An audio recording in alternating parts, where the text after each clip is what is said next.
Ever wonder how an old-school faith can totally reinvent itself and become this massive, modern force for good? Well, that's exactly what we're diving into today. We're talking about Humanistic Buddhism, and it's all about one big idea, taking faith out of the quiet temples and putting it right into the middle of our messy, everyday lives. It's a story about how a single, powerful idea got millions of people to stop just believing and start doing. So, let's get into it. And this question? This is pretty much the key to everything we're talking about. I mean, it seems simple, right? But the answer? Whoa. The answer changes the entire game for what it means to be a person of faith. We're about to see how flipping the script on this one question basically lit the fuse for a global movement. Okay, so here's the game plan. First, we'll look at the problem, a faith that was kind of stuck on autopilot. Then, how reading and learning changed everything. We'll get into the core idea, this concept of acting Buddha, and see how that turned regular folks into leaders of a global movement. And finally, we'll see the incredible impact all this had on society. It's a heck of a journey. All right, so every big story has a starting point, right? A problem that needs fixing. And for the Buddhist master Hsing Yun, the problem he saw was huge. He looked around and saw what you could call a crisis of inaction. He saw people who were incredibly faithful, really devout, but there was a disconnect. Their faith wasn't really showing up in their day-to-day lives. What he noticed was that for a lot of people, Buddhism had become, well, a checklist of rituals. Chanting, praying, making offerings. And look, all that stuff is important, for sure. But he was worried that the really deep stuff, the actual wisdom in the teachings, was getting lost. It wasn't being studied, and it definitely wasn't being lived. Faith was like this thing you did on special occasions at a temple, not who you were out in the world. And that gap, the one between the temple and the home, that's the space he decided he had to bridge. So, the big question is, how do you fix that? How do you get people to take their faith from just ritual and make it real? Well, the first step was both totally radical and incredibly simple: education. The thinking was, hey, if people actually understand the teachings, really get them, then they'll have the tools and the inspiration to actually live them out. So a huge piece of this strategy was something called the Buddhist exam, which kicked off in 1990. Now, hold on. When you hear exam, don't think of like a stressful test you have to cram for. No way. The genius here was that they turned studying into a kind of spiritual practice itself, something you did with your community. It was open to literally everyone, didn't matter how old you were, your gender, or even what you believed. And what happened was, it created this amazing culture where whole families would start reading and learning together. The goal was two-sided. One, to show the world that Buddhists were thoughtful, learned people, not just quiet worshipers. And two, the hope was that all this learning would, help make society a better, more moral place. And you know what? The reaction was absolutely incredible. We're not talking about some small niche thing here. In just the first 7 years, more than 1 million people took part in these exams. 1 million! It just proved that people were starving for something deeper than just going through the motions. They really wanted to learn and find meaning. And this wasn't just some feel-good spiritual exercise. It had real, tangible effects on people's lives. Get this. There's a story about a prisoner in Taiwan. He studied for the exam and did so well, got such a high score, that the Minister of Justice actually approved his release 4 months early. Think about that. For him, knowledge literally set him free. You can't get a better example of how this education movement was making a real-world difference. Okay, so you've got this amazing exam happening, but how do you keep that momentum going?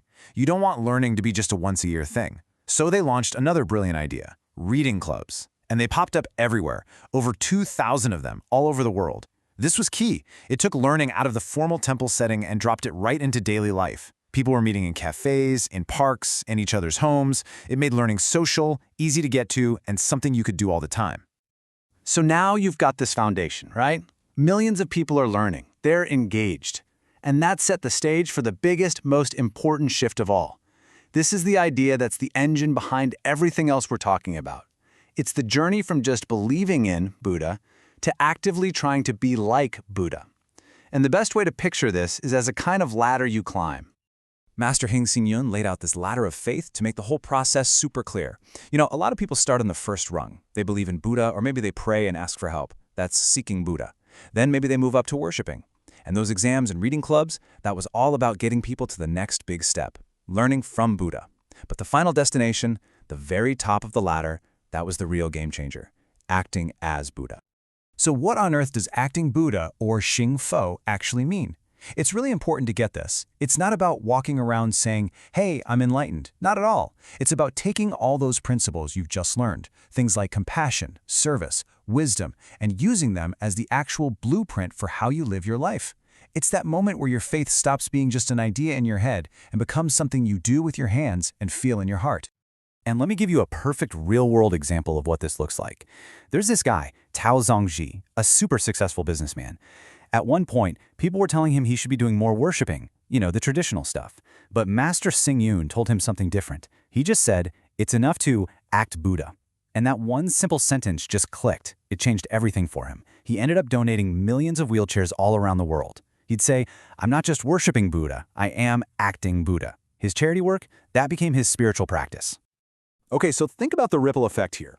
What happens when literally millions of people make that shift from just passively believing to actively doing? Well, you get a revolution. The whole structure of the organization flipped on its head. It stopped being a top-down thing run by monks and nuns and became a grassroots movement powered by regular, everyday people. And you can really see the difference here.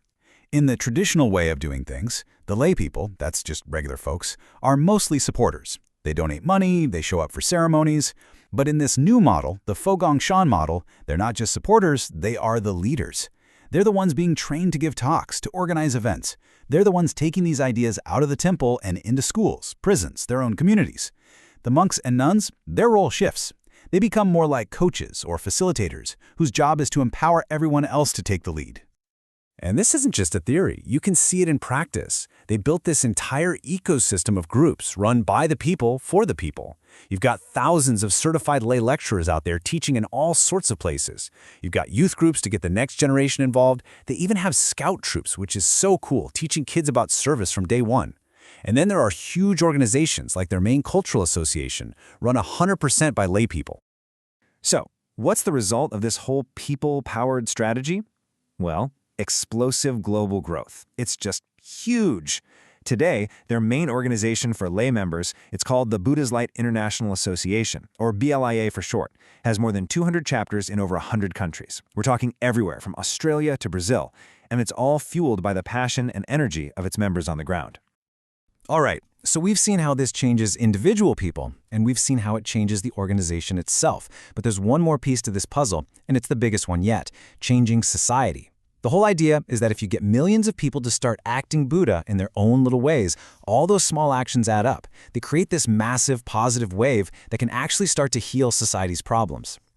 And make no mistake, this wasn't just a happy accident. It was a planned-out strategy. If you look back, starting in the late 80s, you see them launching one big social campaign after another.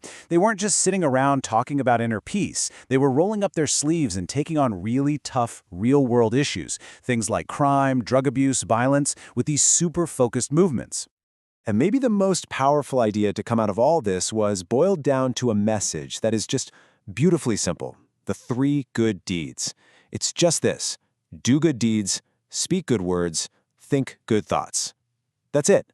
It's a code for living that's so universal it's not even about religion anymore. It doesn't matter if you're a Buddhist or not, it's just about being a good human being. And here's the clever part: how they put it into action. This super simple idea became a practical guide that got picked up everywhere. They started 3 Good Schools programs. They gave out 3 Good Families awards. And pretty soon, the message just took off, spreading way beyond their own community. You had hospitals, big companies, and all sorts of groups adopting it to build a more positive culture from the inside out. The impact, especially on kids, has been just massive.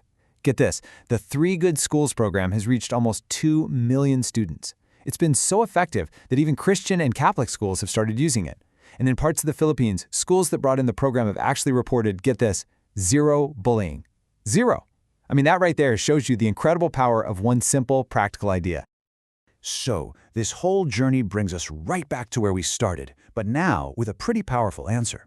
The story of humanistic Buddhism is incredible proof that when belief gets turned into action, faith becomes this force that can change not just one person, but a whole society. And that leaves us with one final thought to chew on.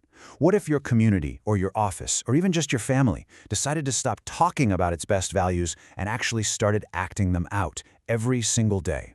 What do you think you could all achieve together?